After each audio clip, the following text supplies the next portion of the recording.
India kekuatan negara yang bisa mempengaruhi dunia bila bersekutu.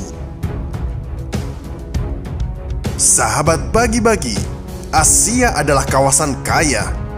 Di Asia banyak sumber daya alam dan manusia yang menjadi tumpuan dunia. Apa jadinya bila India, Indonesia, dan China bersatu?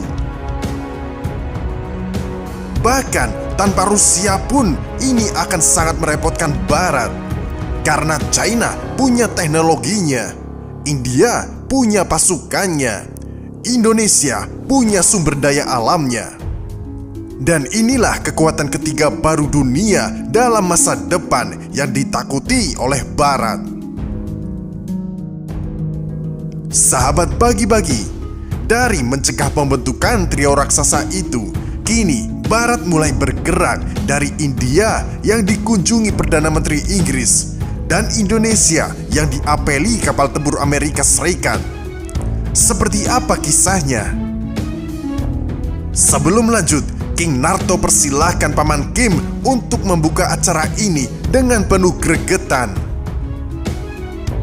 사랑하는 온나라 인민들과 인민군 장병들, 동포 형제 자매들, 동지들과 벗들, 우리는 지울 수 없는 또 한 번의 역사의 깊은 발자취를 남기며 조국과 혁명, 민족사의 뜻깊은 사변들이 아로새겨진 2018년을 보내고 희망의 꿈을 안고 새해 2019년을 맞이하였습니다. Sahabat bagi-bagi, upaya Inggris untuk menjauhkan India dari Rusia tampaknya gagal maneh. Pasalnya, posisi hati New Delhi terhadap Moskow tetap tak berubah. Setelah apelan Perdana Menteri Inggris Boris Johnson ke negeri bekas jajahannya tersebut. Sahabat bagi-bagi, Inggris diharapkan NATO dapat kembali memperoleh dukungan dari India yang makin hari makin lengket kayak perangkau ke Kremlin. Shahrukh Khan yang dulu pernah dijajah James Bond ratusan tahun ini diharapkan mendengarkan omongan ayah benuanya itu untuk melupakan Rusia dari program-program masa depan India. Karena India kini sudah tidak sama seperti dulu lagi yang melesat menjadi negara besar dan kuat, cukup untuk memberikan efek kejut bagi lawan-lawannya, dan akan menjadi merepotkan bila akhirnya India merapat ke kiri. Karena India akan menjadi negara pertama di Asia yang akan merusak keseimbangan kawasan. India dahulu dipimpin Barat untuk mengintersep China yang jelas-jelas bagian dari musuh demokrasi Barat. Tapi sangat mengejutkan, India kini jatuh cinta ke Rusia. Dan begitu juga kaitannya dengan Indonesia yang makin hari makin malu-malu tapi mau dari ikut belanja minyak Rusia hingga kekeh mengundang Putin ke G20, membuat Eropa dan Barat mengencangkan ikat pinggangnya di kawasan Asia. Sahabat bagi-bagi, sebelumnya Inggris menawarkan kerjasama pertahanan dengan India. London menjanjikan transfer teknologi sehingga New Delhi bisa membuat jet tempur secara mandiri.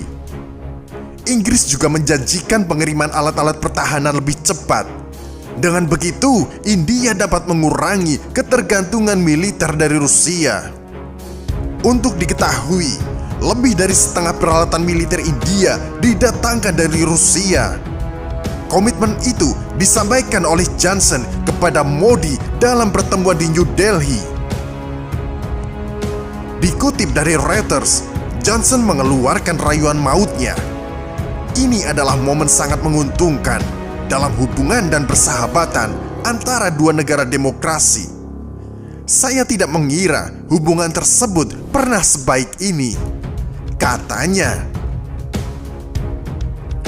Inggris ingin membantu upaya India yang sudah ada sejak lama untuk mengembangkan jet tempur secara mandiri yang dampaknya bisa mengurangi impor peralatan militer yang mahal. India saat ini mengoperasikan jet tempur buatan Rusia, Inggris, dan Perancis. Selain itu, Inggris akan mengeluarkan lisensi ekspor umum terbuka ke India guna mempersingkat waktu pengiriman alat-alat pertahanan. Hanya Uni Eropa dan Amerika Serikat yang saat ini memiliki lisensi seperti itu. Pada bulan lalu, Amerika Serikat juga membujuk India untuk mengalihkan pembelian energi berupa minyak dan gas dari Rusia. Joe Biden menyebut India sedikit goyah dalam kebijakan soal Rusia. India memilih abstain dari pemungutan suara di Majelis Umum PBB yang mengutuk agresi Rusia ke Ukraina.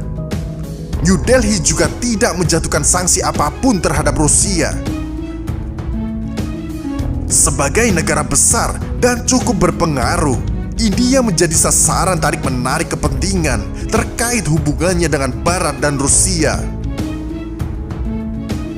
Sahabat bagi-bagi, berbeda sedikit dengan Indonesia dalam arah politiknya dalam hal membahas voting dunia kepada Rusia. Indonesia selalu memilih abstain dengan alibi memegang teguh prinsip non-bloknya. Sikap malu-malu tapi mau Indonesia ini sudah sangat dirasakan oleh Barat. Sejak banyaknya rencana borong Sukhoi Su-35 yang sudah diganjal dan tawaran minyak Rusia yang juga dihadang oleh Greenpeace untuk menciptakan opini. Bedanya kali ini, Indonesia hanya dikunjungi angkatan laut dari Amerika saja seperti video kemarin, bukan didatangi oleh Perdana Menteri terkemuka seperti Inggris dan Amerika Serikat. Posisi Barat yang meremehkan Indonesia ini karena merasa sudah menambahkan lagi Fakta AUKUS untuk mensupport FPDA dalam menanggulangi Indonesia bila sewaktu-waktu terjadi pertempuran. Sahabat bagi-bagi, tapi kali ini beda hasilnya. Bila India dan Indonesia bersama-sama dibantu oleh China untuk bergabung, maka raksasa baru bisa terbentuk. Dari jumlah kekayaan dan jumlah penduduk yang digabungkan bisa menyeimbangkan puluhan negara di dunia. Lihat saja rakyat China yang hampir 2 miliar, India yang mencapai 1,2 miliar, dan Indonesia yang mencapai 350 juta cukup bisa meratakan setengah dunia bila terjadi perang dan dipersenjatai. Jadi, kali ini bisa kita sajikan manuver-manuver Barat yang akan merayu kedua negara tersebut. Dari India yang diharapkan kembali dalam negosiasi hingga Indonesia yang mau nurut dengan sanksi-sanksinya. Kita tunggu saja arah perkembangan dunia. Sahabat King Narto, tidak henti-hentinya kami sampaikan kepada para anggota Ormas Narto bahwa kekuatan Indonesia wajib harus ditingkatkan di mata dunia hingga negara ini punya nilai tawar. Dan serukan kepada pemimpin kita untuk serius